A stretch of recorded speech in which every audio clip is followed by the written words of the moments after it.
Eu falei para vocês que essa segunda parte da aula é uma parte mais árida um pouco, porque tem menos aqueles debates que a gente veio travando até agora, né, sobre como beneficiar o amante e tudo mais, mas que é algo que vocês precisam muito saber. Por quê? Porque... Hã? Quem? Ah, eu gosto dele, eu gosto do Thiago, coitado.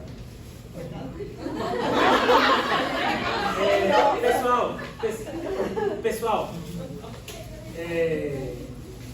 tá gravando, eu falei que eu gosto dele, você fala assim, não detesta aquele cara. Pô, eu falei que eu gosto dele, o Thiago é meu amigo. Pessoal, semana passada a gente conversou que o testamento é um dos atos jurídicos mais solenes de todo o ordenamento jurídico.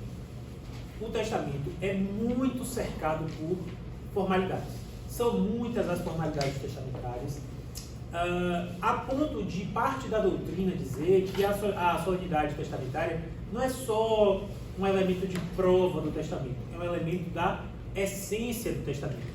Tá? Então vocês vão encontrar, é claro, eu não vou ficar aqui desfilando o latim para vocês, mas vocês vão encontrar doutrinadores, muitos doutrinadores que vão dizer que a solenidade, as formalidades fazem parte da própria existência do testamento, que não existe testamento que não seja formal. A gente vai ver que hoje em dia essa formalidade extrema vem sendo mitigada, tanto pela própria lei, que prevê modalidades mais flexíveis, quanto pelo judiciário, em especial pelo Superior Tribunal de Justiça. Mas é muito importante que vocês dominem as formalidades testamentárias. Por quê? Porque a maior parte do que se litiga, a maior parte do que se tem de contencioso em matéria sucessória envolve testamento e envolve formalidade testamentária. Se vocês jogarem no site do Superior Tribunal de Justiça testamento, quase todas as decisões vão se relacionar a formalidades testamentárias. Por quê? Porque, repito, o testamento é muito formal, as formalidades testamentárias têm uma importância substancial na lei, na doutrina e na jurisprudência, e caso haja descumprimento de uma formalidade, esse testamento vai ser impugnado. Inclusive, na última aula que a gente vai ter no nosso curso, vai ser o procedimento de apresentação judicial do testamento em juízo, que muita gente nem sabe que existe esse procedimento, acho que é só juntar o testamento junto com a documentação do inventário, e não é assim. A gente vai ver que no procedimento de apresentação judicial do testamento, o juiz vai analisar os vícios extrínsecos. Quais são os vícios extrínsecos? Principalmente as formalidades. E se tiver vício formal, é muito provável que ele não mande registrar e cumprir o testamento.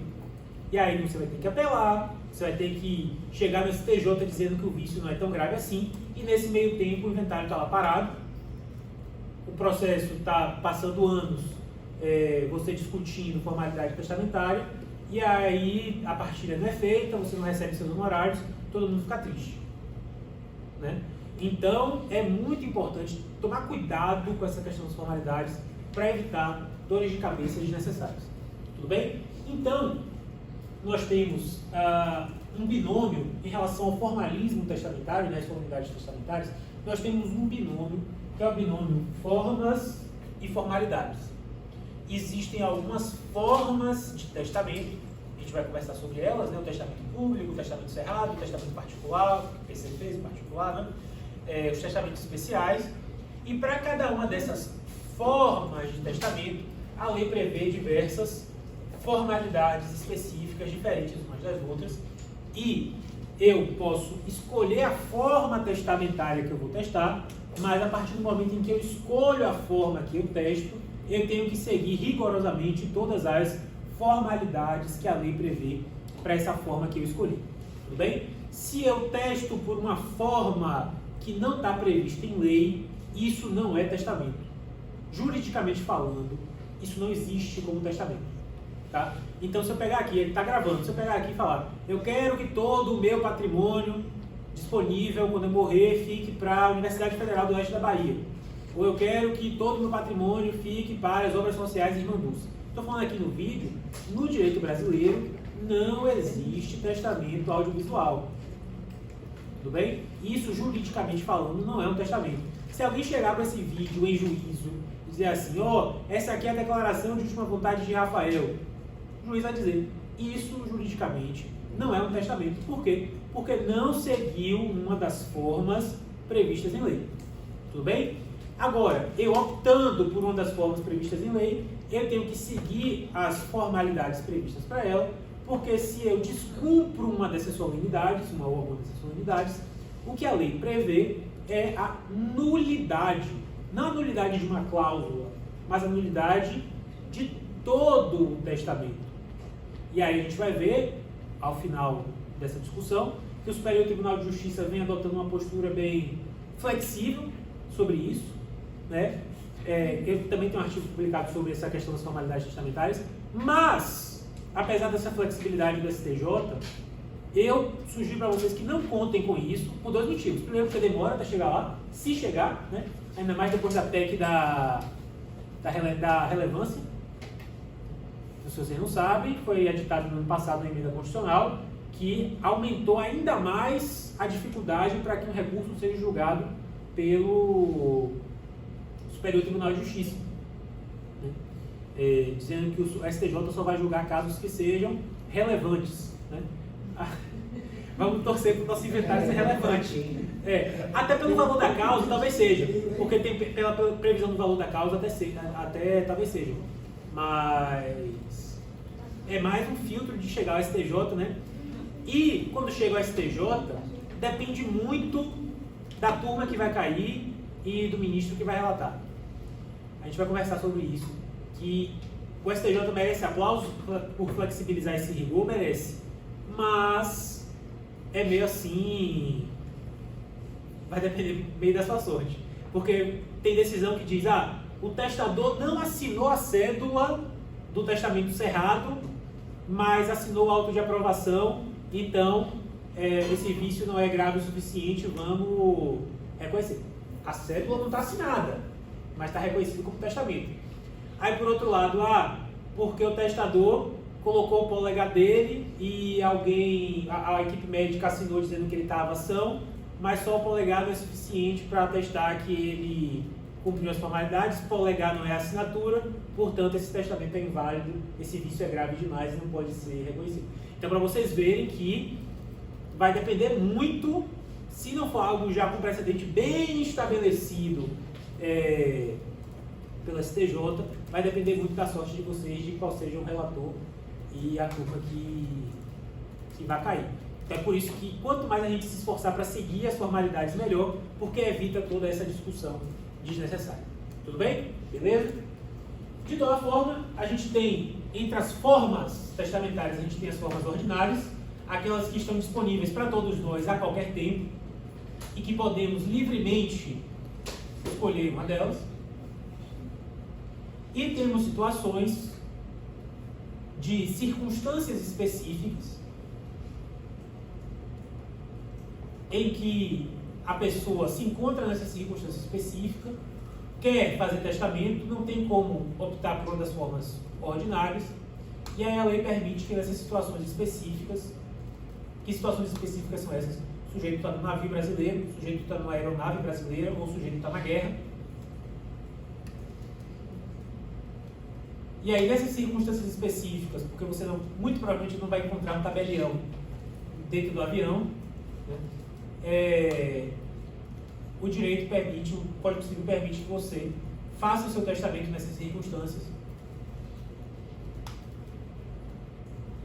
E aí você não vai poder optar livremente pelas circunstâncias, porque são as circunstâncias que determinam o testamento especial e não a vontade do sujeito.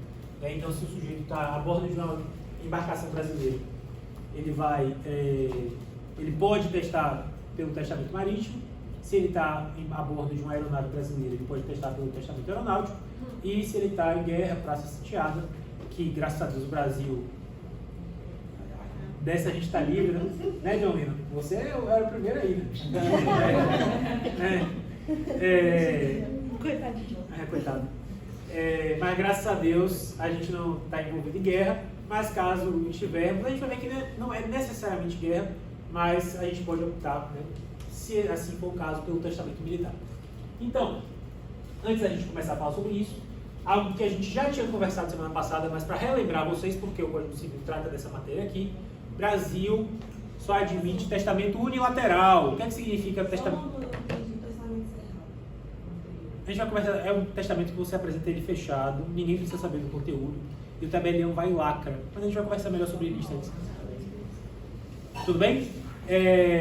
A gente conversou semana passada que no Brasil o testamento é ato unilateral. O que é que significa dizer que é unilateral? Se aperfeiçoa com uma única manifestação de vontade, o que significa dizer que no Brasil ninguém testa em conjunto. E eu já vi mais de uma situação o casal chegar e fazer conjuntamente. Sempre chamam de documento, né? Nunca chamam de testamento, chamam de documento. Eu acho engraçado isso. O pessoal tem medo de falar testamento. Aí fala que deixou o documento. Não, era para ser testamento. Mas não pode ser testamento feito por duas pessoas ao mesmo tempo. Testamento conjuntivo é o testamento feito por duas ou mais pessoas no mesmo ato. Né? É o mesmo testamento subscrito por mais de uma pessoa, que é proibido no Brasil. Esse casal, por exemplo, que eu mencionei, que deixou, entre aspas, o documento, não deixou nada, juridicamente falando, deixou algo nulo, né? Por quê? Porque no Brasil não se testa em conjunto, só se testa sozinho. Por que motivo? Porque o testamento é revogável, a gente conversou, né? Ele vai voltar a falar sobre isso, que a qualquer momento eu posso revogar ou modificar meu testamento. Mas, se eu faço um testamento em conjunto com uma pessoa, eu só posso modificar ou revogar se essa pessoa concordar. E aí, com o testamento conjuntivo, eu perco a essência da revogabilidade do testamento. E também fica meio complicado por causa da parte, porque assim, para fazer um testamento conjunto, teria que ter o mesmo molde de texto. Muito difícil, nem todo mundo tem o mesmo. Mesmo que casados. Por exemplo, se a pessoa teve um filho antes e aí casou e eles têm 2 filhos juntos. Não sabe. O outro vai ter que ser Mas enfim, e aí a lei proíbe, né, o testamento feito em conjunto e diz, não importa se for simultâneo, recíproco ou correspectivo, só para vocês saberem, testamento simultâneo é o que as duas pessoas fazem em favor de uma terceira.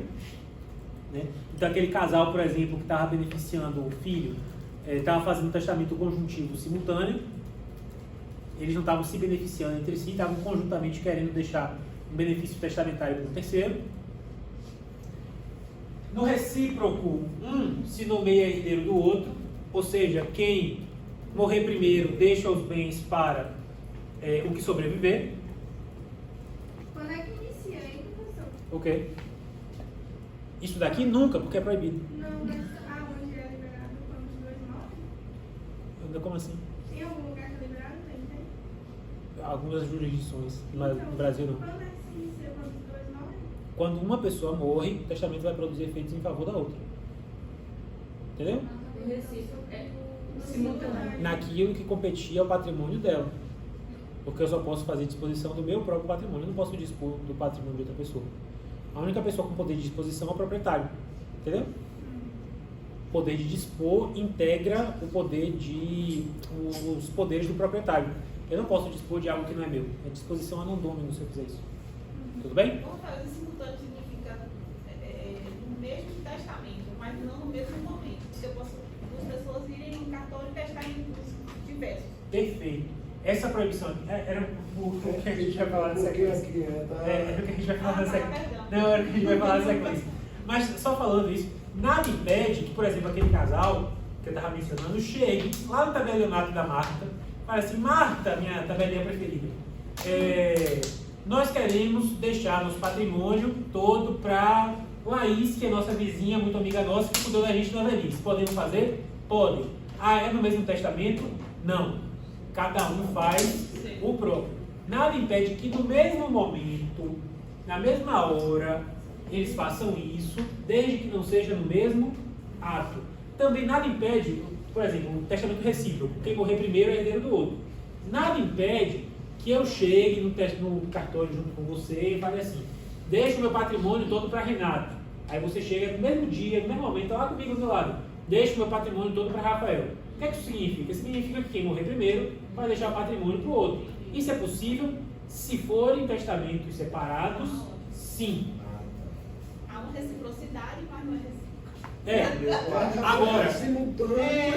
Agora a gente vai ver semana que vem a gente vai ver que é proibida a disposição do seguinte: deixo o meu patrimônio para Renata, desde que ela deixe o patrimônio dela para mim. Isso é proibido, a gente vai ver isso na semana que vem, a chamada condição captatória.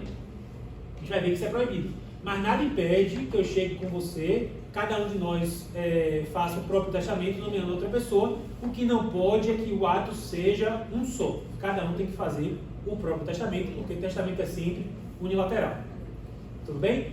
E o correspectivo, cada um deixa uma disposição em favor do outro, não necessariamente um para ser herdeiro do outro. Então, por exemplo, me esqueci o nome. Herval. Eu deixo um apartamento para Herval, no mesmo testamento, né? Deixo, sei lá, a fazenda de gado, você tem cara de latifundiária, velho. E ele deixa a fazenda de gado dele para mim. Tudo bem? Ou seja, não há necessariamente a... Como é que você fala quando uma coisa é idêntica à outra? Não há simetria, né? Não precisa ser necessariamente a mesma disposição, basta apenas que eu beneficie você me beneficie. Isso é possível? No mesmo testamento? Jamais. Tá? Então, jamais o testamento no Brasil vai ser subscrito por mais de uma pessoa. Professor, quando a pessoa chega no tabelião para fazer um testamento, ele tem que levar a relação da bens que ele tem, porque quando tem esse necessário, tem a questão de só poder dispor 50%, né, do patrimônio para testar. Aí, no caso, ele leva a relação de bens e como é que funciona esse... Qual a nossa tabelinha aí? Qual a nossa tabelinha? Pode responder, tabelinha. O ideal é levar, para poder...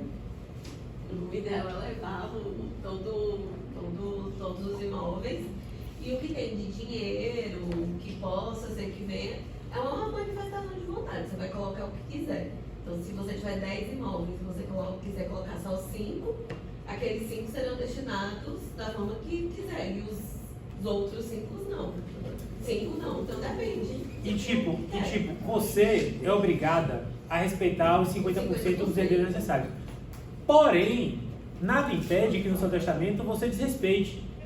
Por quê? Porque esse controle é feito a posteriori, por meio de algo que a gente vai conversar aqui também, chamado redução das disposições testamentárias. Ou seja, quando o testamento excede os 50%, é possível haver a redução. Isso não é causa de invalidade, isso é algo muito comum das pessoas errarem. O testamento não é inválido, não é nulo, porque excedeu os 50%. O que pode acontecer é a ineficácia do excesso, que vai ser reduzido. A gente vai conversar melhor sobre isso lá no futuro. Então, sobre o testamento público, eu coloquei aqui, não é a melhor imagem do mundo, né? Mas só para vocês terem uma noção. Ele também pode deixar um testamento e perto de morrer ele acaba fazendo, ficar pobre.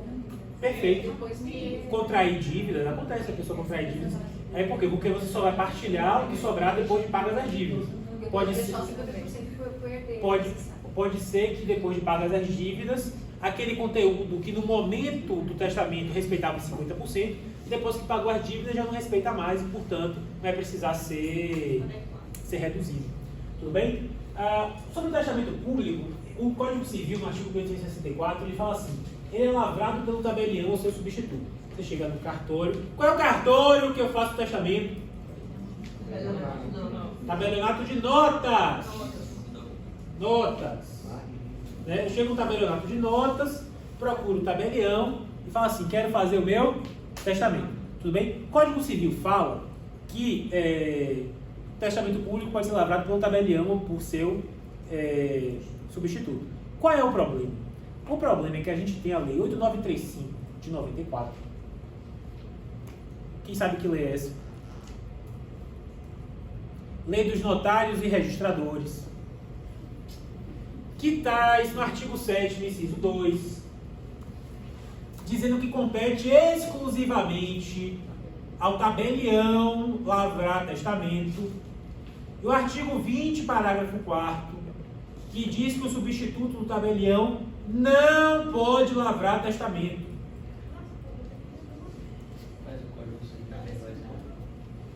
O que é que acontece? A gente tem aí, como é o nome lá de teoria do direito que a gente chama isso? A gente tem normas que se contradizem. Antinomia, perfeito. Você tem um Código Civil autorizando que o substituto do tabelião lavre o testamento público, ou aprove o testamento cerrado, a gente vai conversar sobre o cerrado depois. Mas lá na lei dos notários e registradores, você tem que o substituto não pode lavrar. O que é que acontece? Embora o texto da lei dos notários e registradores ainda conste lá no papel, se você abrir lá a lei 8935, você vai ver que está lá, aparentemente em vigor ainda. O que é que a gente entende? Que foi tacitamente revogado pelo Código Civil de 2002, que é norma posterior, específica sobre o assunto, portanto não há essa questão da generalidade. Qual é o problema? O problema é que se você conseguir que seja o tabelião, isso aí é dica prática mesmo, se você conseguir que seja o tabelião e não substituto, vá por esse caminho. Vá por esse caminho. Por quê? Porque até que você tenha razão e o juiz diga lá que não, que besteira, houve revogação tácita, o que você vai perder aí é tempo seu e do seu cliente discutindo uma besteira dessa, que vocês precisam saber que existe esse problema. Vocês precisam saber que existe. Na prática, o tabelionato nem faz. Deixa para o tabelião fazer.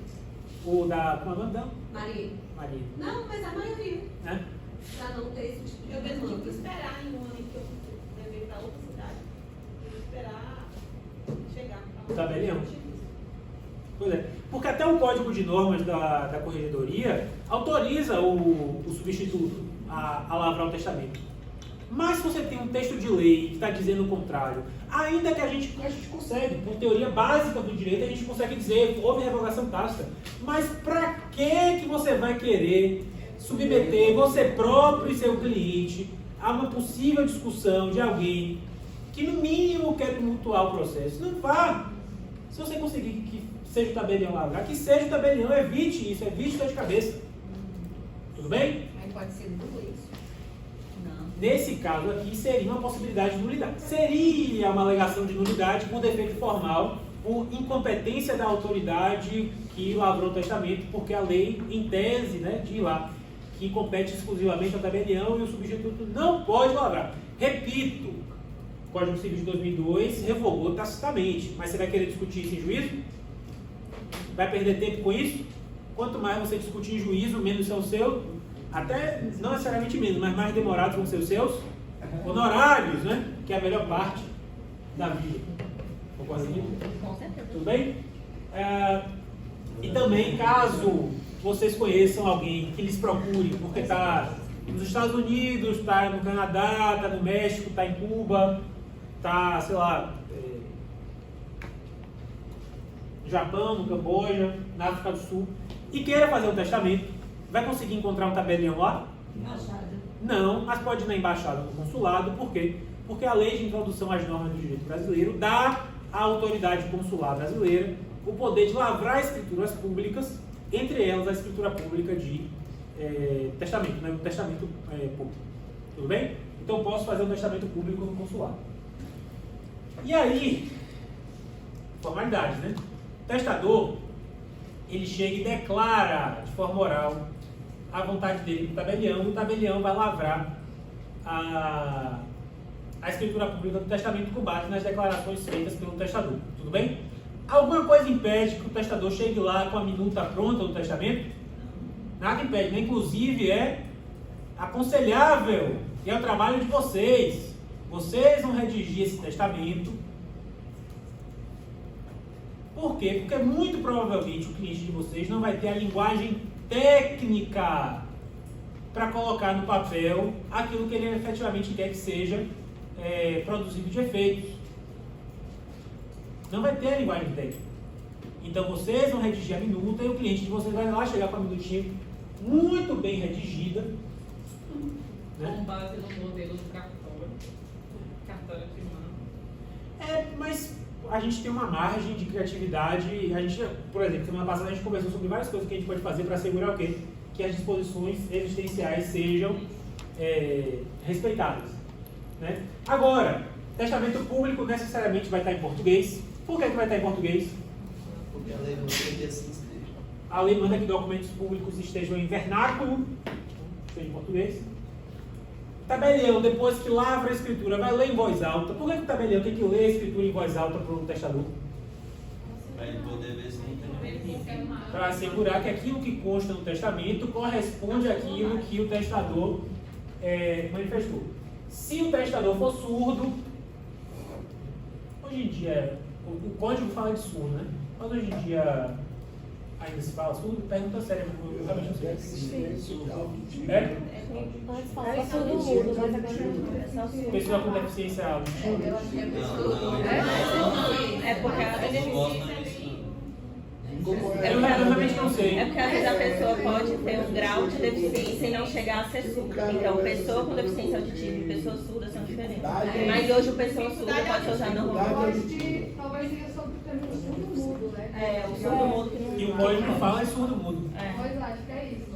O código Porque fala não quer surdo mudo. dizer que a pessoa é muda, apenas ela pode ter tido uma dificuldade de verbalização, porque por ela não ouvir, as pessoas não souberam instruí-la a falar.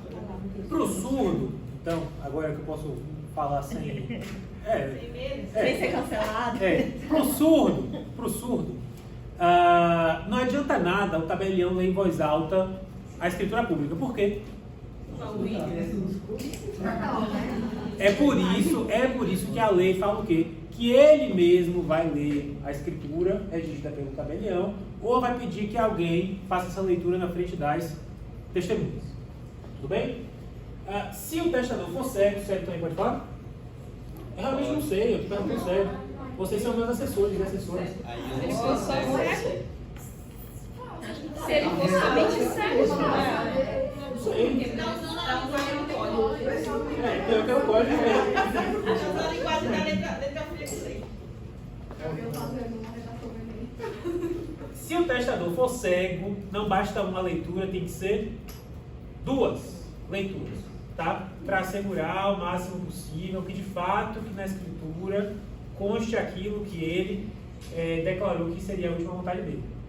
Tudo bem? Inclusive o Código Civil, mesmo após a reforma do Estatuto da Pessoa com Deficiência, o Código Civil continua prevendo que o cego só pode testar pela forma pública. Aí a gente, depois a gente conversa sobre isso, mas se a gente tivesse, por exemplo, no Brasil, testamento audiovisual, seria muito melhor. Em braille também, perfeito. Tudo bem? Sobre o testamento público, presença de 2 testemunhas, tá? Tanto no público quanto no cerrado são 2 testemunhas. PC, particular, são 3 PC. A gente vai conversar sobre isso daqui a pouco. Pois e a questão do formalismo, mas vamos deixar para dar um momento. Não, e o pior é que a STJ já confirmou um testamento particular com 2 testemunhas apenas e não 3. Mas você vai esperar chegar no STJ, PC? Você vai estar morto, né? Mas... Eu estou perguntando porque uma terceira pessoa recebeu, né, a cópia. Eu escaneei e mandei para essa terceira pessoa. Não serve. Não serve por causa do formalismo, você acabou de dizer. Exato, né? não serve porque... Na verdade, ela é uma terceira testemunha, mas ela não assinou. Então, Na verdade, não serve porque isso daqui se aplica a todos os testamentos, Sim. que é o princípio da unicidade do ato. O que é que significa o princípio da unicidade do ato? Tudo tem que ser feito em um momento só, todo mundo presente lá. Por isso, eu até perguntei para a Marta, lá no cartório, pessoal deixa lá o testamento para assinar depois? Aí você falou que não, que ela não deixa. Seu cartório é um cartório exemplar.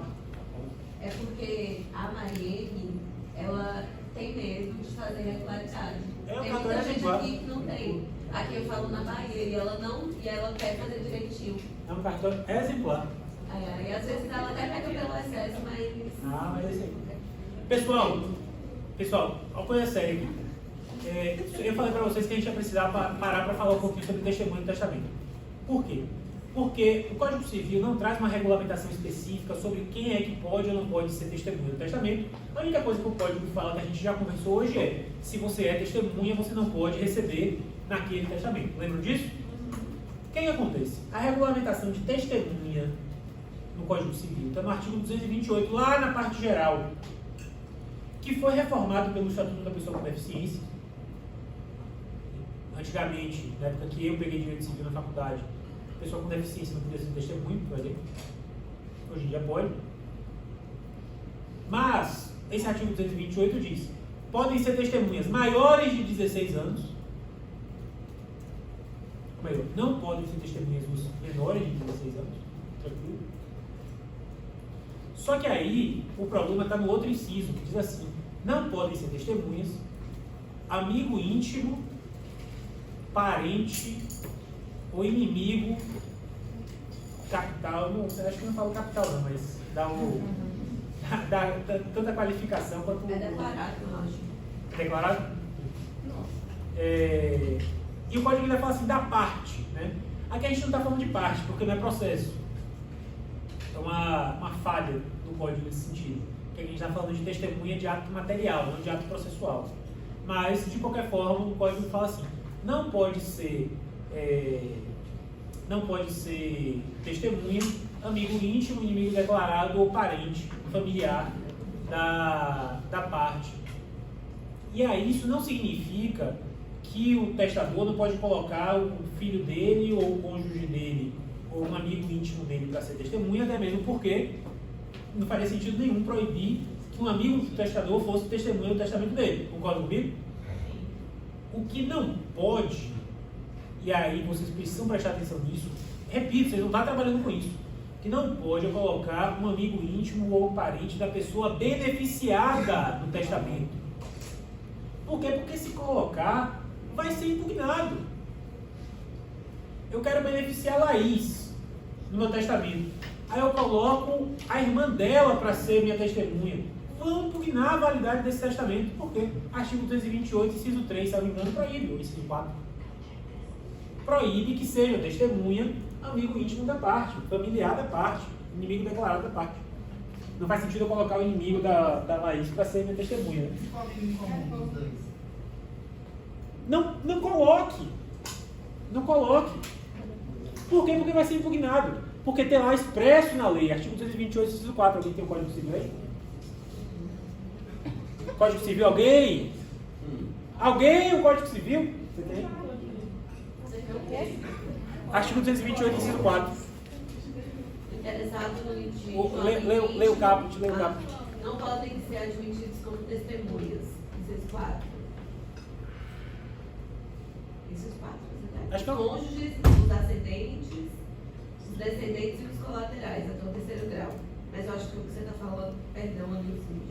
Interessado no litígio, amigo íntimo ou inimigo capital das partes. Inimigo capital, né? Eu sabia. Eu tinha essa impressão. Então, o artigo 228 proíbe que sejam testemunhas nessas situações. O artigo 228 utiliza a linguagem de processo, utiliza. Mas a pergunta é, vocês vão correr esse risco de ser impugnada uma cláusula testamentária porque você colocou, nem só a cláusula testamentária, talvez até o testamento como um todo, porque você colocou como testemunha um amigo íntimo, ou cônjuge, ou parente de quem você vai beneficiar? Não.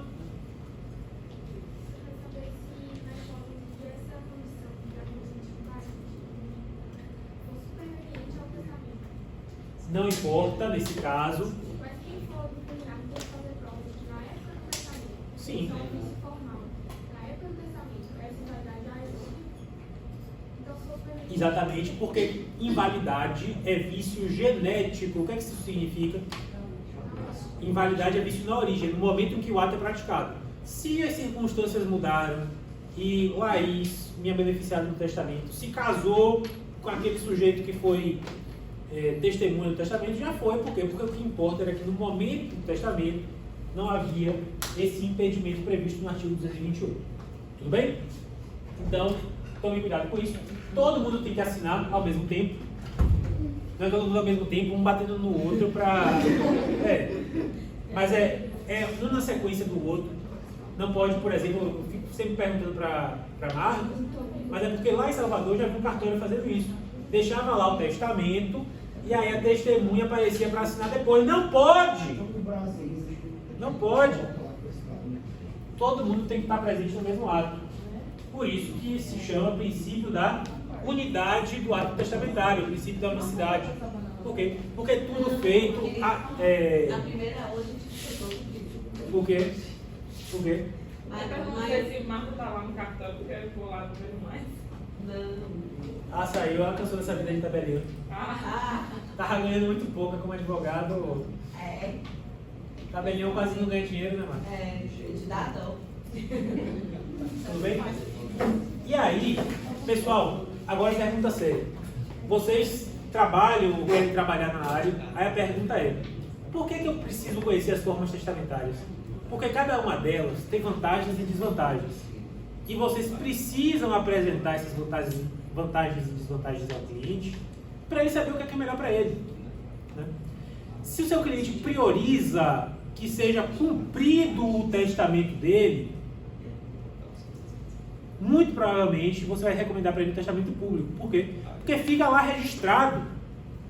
Fica lá registrado no cartório. Inclusive o CNJ, que às vezes faz umas cagadas, mas fez uma coisa maravilhosa, que foi criar um registro online de testamento e dizer que no inventário você precisa juntar o quê no começo do inventário? A certidão de se há ou não testamento registrado no nome daquela pessoa. Uma das melhores coisas que o CNJ já fez. Sim. Porque o que era muito comum...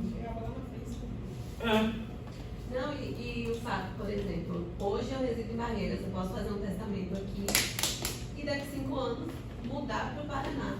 Ir lá fazer um novo testamento. E aí, na maioria das vezes, a pessoa abre o inventário no último local em que ela residiu, e aí você não vai passar em Barreiras para pedir, você não vai pedir uma certidão. Claro, se você tiver uma experiência, você vai pedir porque, né? E aí com a CNSEC facilitou, você pode fazer testamento no país inteiro. Melhor coisa do mundo que o CNJ fez. O CNJ aí merece meus parabéns. Mas você faz testamento só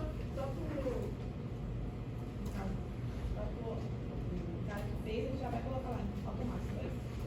Fica registrado no cartório. Quando faz o sistema deles é isso. Não, é assim, ó, faz o testamento. Quando faz o testamento, você tem que levar essas informações ao site. Então o cartório tem um token. Eu vou falar a gente, mas não é a gente, é um tabelionário. Entra, preenche todos os campos, coloca ali se existe ou não.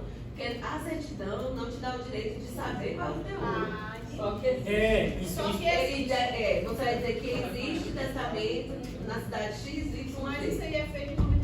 Vai lá, faz o testamento, não precisa fazer mais nada. É o cartório. Você vai fazer o testamento e o cartório vai informar esse automático. do testamento. Aí você vai saber que o testamento está lá no Paraná. Você vai pedir a certidão no Exatamente, um cartório cadastro específico. unificado. É um cadastro unificado. Excelente. E hoje você tem que juntar essa certidão logo no começo do inventário. Na verdade sempre teve, né? Só que antigamente não existia o o inventário judicial, por exemplo, ele não cobra.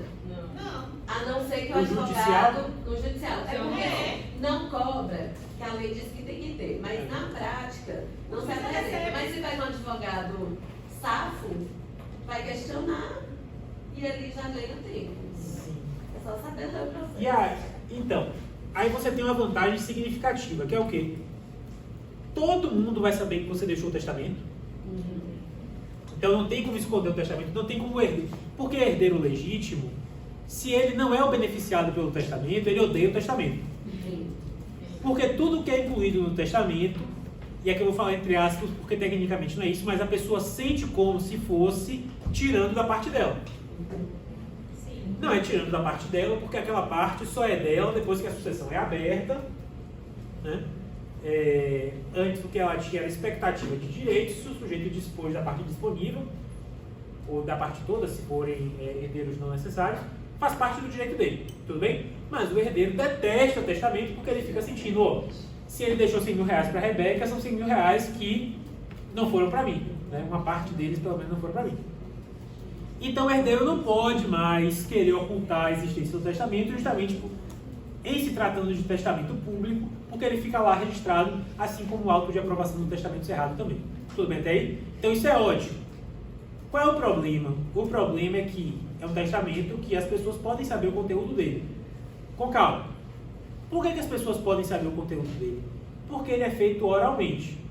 Então, se tem alguém presente, inclusive as testemunhas, vão saber o conteúdo que está no testamento. Então, vão saber porque ele deixou patrimônio para Laís, aí faz fofoca, aí o herdeiro fica sabendo, aí o herdeiro legítimo diz, mas isso é uma sacanagem, tudo, esse dinheiro era meu e tal, ou seja, vai ficar enchendo o saco do testador, ou por outro lado, Laís sabe que eu beneficiei ela, Laís pode se sentir tentada a que ela receba esse patrimônio o mais rapidamente possível, né? Por meios não conformes ao direito, né? Não, acontece, é algo que precisa saber. Agora, o que acontece? Antigamente, ainda tinha outro problema, que não era só a fofoca da testemunha, né? Ou de quem estava presente no cartório, ou até o próprio tabelião em cidade pequena, talvez, né? Inclusive, por isso, que era muito comum antigamente as pessoas irem testar em outra cidade, para que o tabelião da cidade não espalhasse o conteúdo do testamento. Era comum isso mesmo. Não sei como é que está hoje em dia, mas acho que esse problema não tem mais. Mas para além desse problema, só um segundo, PC. Mas para além desse problema, antigamente se considerava o quê? Testamento público é escritura pública, é documento público, portanto de acesso público. Tudo bem? Então antigamente qualquer pessoa podia chegar no cartório e falar assim, Marielle, Renata Alves fez um testamento aqui? Fez. Me manda aí o inteiro teu, eu traslado. Eu quero saber. Porque eu quero saber. Antigamente isso podia. Não pode mais, pelo menos aqui na Bahia. Mesmo se for um inteiro necessário? Não pode mais, porque o nosso Código de Normas diz que enquanto o testador for vivo, somente ele, ou pessoa com poderes especiais para tanto, pode ter acesso ao conteúdo do testamento. Então isso é regulamentado em lei, isso é regulamentado no Código de Normas do Estado da Bahia. Isso varia de unidade da federação por unidade da federação. Na Bahia, enquanto o testador for vivo, só ele ou quem ele autorizar pode ter acesso à cópia do testamento. Tudo bem? Quando ele morrer, a pessoa interessada vai chegar lá. E aí pode ser o herdeiro, pode ser o testamenteiro, pode ser qualquer pessoa. Pode ser você, advogado, que vai estar responsável por dar cumprimento às disposições. Você vai chegar com a certidão de óbito, porque só com a certidão de óbito que você consegue uma cópia do testamento público. Tudo bem? Isso na Bahia. Repito, Código de Normas varia de unidade da federação para unidade da federação. No nosso caso, há essa proteção em relação ao conteúdo do testamento, para evitar encheção de saco, evitar herdeiro malicioso, etc. Ano passado eu fui a Tocantins para fazer para uma pessoa aqui, fazer o testamento, porque ela é muito conhecida se botar no cartão. É isso aí. Já era um áudio, acabou de sair daqui, viu? É.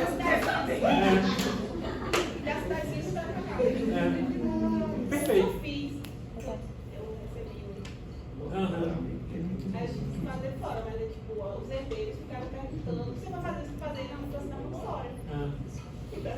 Não, mas isso é importante, esses relatos são importantes para vocês verem que ainda hoje, eu pensei que era uma prática que já tinha morrido, mas ainda hoje, o pessoal vai para outro lugar justamente por isso. Então, aí você sabe, você tem que falar para o seu cliente. Você tem a segurança de que seu testamento vai ser apresentado? Tem. É o testamento que ele tem mais certeza de que vai ser confirmado, porque não basta ser apresentado. Tem que ser apresentado e confirmado. O juiz tem que confirmar para mandar registrar e cumprir. Então eu tenho mais certeza de que vai ser apresentado, ninguém vai sumir com ele, porque está lá no sistema dos cartórios, né? Eu estou com uma cópia, eu estou com um traslado lá do testamento público, mas minha casa pegou fogo, minha casa inundou, ou então eu não sei onde eu enfiei, perdi. Não perdi, porque se eu preciso de uma nova cópia, eu chego lá no cartório, se eu for um testador, né, ou pessoa com poderes para isso, e tiro uma nova cópia. Então não tenho essas dores de cabeça. E mais, como ele tem a participação direta e mais profunda do tabelião, da autoridade pública com fé pública, é de todos os testamentos aquele com a maior probabilidade de que Tá tudo ok, tá tudo em ordem, tudo foi cumprido, o sujeito estava são, o sujeito estava bem bacana e o juiz vai mandar confirmar, registrar e cumprir as disposições testamentárias. Então, vantagem pra caramba, mas desvantagem, todo mundo potencialmente vai ficar sabendo do conteúdo. Segurança jurídica. Sim, é o mais seguro de todos, sem dúvida nenhuma, o mais seguro de todos. Mas, o que você ganha de segurança, você paga com publicidade. Publicidade, repito, que na Bahia é limitada, porque não é qualquer um que tem acesso ao conteúdo.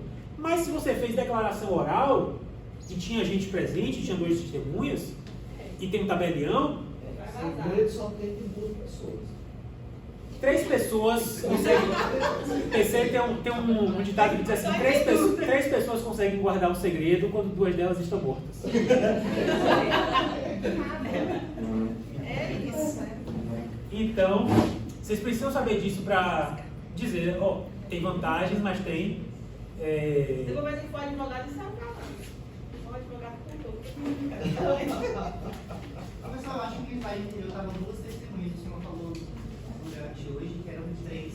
Para o testamento público, são 2. Para o cerrado também são 2. Para o particular são 3. Tá? E aí a gente tem... A pandemia foi horrível, morreu muita gente.